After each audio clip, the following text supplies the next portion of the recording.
What do we do when the things we want are impossible for us to attain? What do we do when things become hopeless? In Greek mythology, King Sisyphus found himself in a seemingly hopeless situation. After he upset the gods several times, they condemned him to eternal punishment. They tasked him with rolling a boulder up a mountain, but any time the boulder gets close to the top of the mountain, it rolls back down, and he has to start all over again.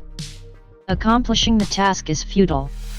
Escaping his punishment is impossible.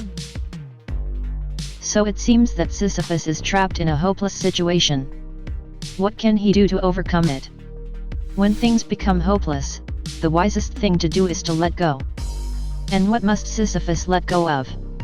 The past. He can't keep clinging on to his past life, the life he had before he was punished, the life he had as a king, with his wealth, hundreds of servants, and his wife. Because the longer and more tightly he clings to the past, the more unbearable the present moment becomes. He must realize that there is no going backwards. He must accept the present moment and move forward. The present moment is the way it is because it has to be that way. All things happen in accordance with the laws of causality.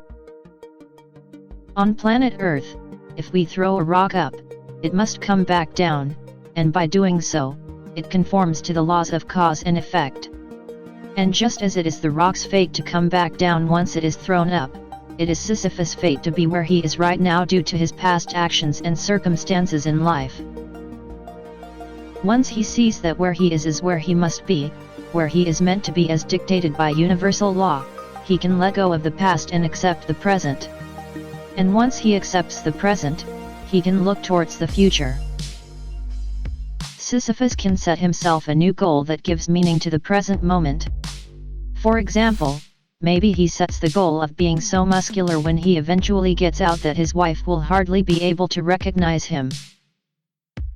And even though he might never get out, he still finds the goal useful to give meaning to his present suffering.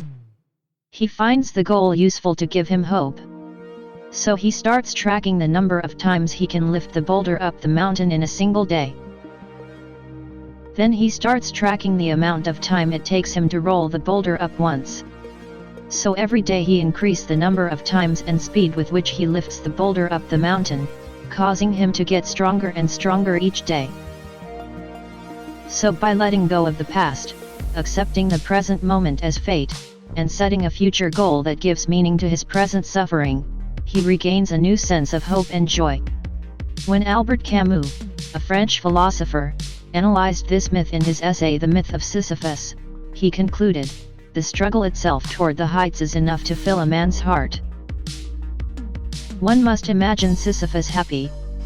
Camus came to a similar realization that Sisyphus must accept his fate and set meaningful goals to overcome his punishment. But how does Sisyphus' story relate to our own lives? At one time or another, all of us will be faced with a situation similar to him.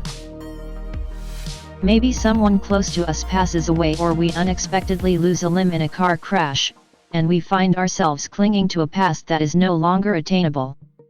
And at that moment we must decide, do we continue to pursue the unattainable and live in frustration, or do we move on? Do we remain stuck in the past, or will we, like Sisyphus, learn to let go of the past by embracing our current situation as our destiny and setting a new goal that gives meaning to our current suffering? Maybe we take the pain from losing a loved one and use it as fuel to create a future that honors them. Or maybe we take the pain of losing a limb and use it as fuel to become an inspiration to others, to show them how to thrive under any circumstance. Pain stops being pain at the moment it becomes fuel for a better future, or as Viktor Frankl, a Holocaust survivor, wrote in his book Man's Search for Meaning, suffering ceases to be suffering at the moment it finds a meaning.